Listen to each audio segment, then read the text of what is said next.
The law is meant to be a shield for the vulnerable. India's highest courts have repeatedly affirmed this principle, especially concerning the rights of persons with disabilities.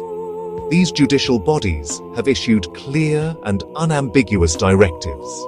They have instructed governments, they have instructed state institutions to implement the provisions of disability law without delay.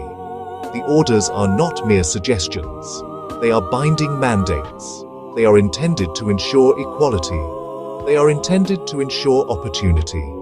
Yet, a troubling gap persists between these legal pronouncements and the actions of authorities on the ground. In Jharkhand, this gap has become a chasm, trapping individuals in a cycle of uncertainty and injustice, despite the courts having clearly said yes to their rights. This failure of implementation is not an abstract legal problem. It has a profound and damaging human impact. It hurts real people who have placed their faith in the legal system for protection. Consider the case of a dedicated teacher serving a state university. This individual, a person with a disability, has been denied the basic security of a permanent job. The university, a public institution funded by the state, has chosen to disregard a long series of court orders. This defiance transforms a legal victory into a personal ordeal.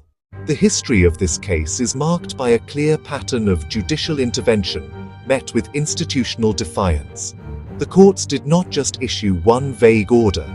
They provided a roadmap for compliance which the university consistently ignored.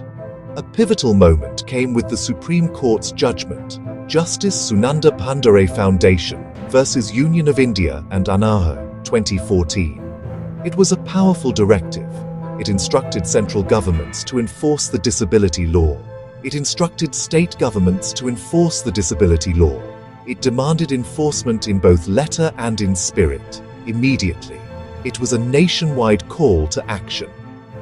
The Jharkhand High Court built on that judgment. It specifically named vice-chancellors and institutional heads. It made them personally accountable for implementing reservation rules for persons with disabilities. These orders were not left to gather dust.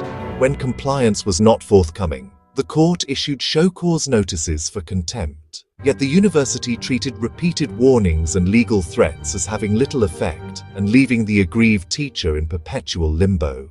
Behind the legal arguments lies the story of a dedicated professional. He was not a temporary hire for a short-term project.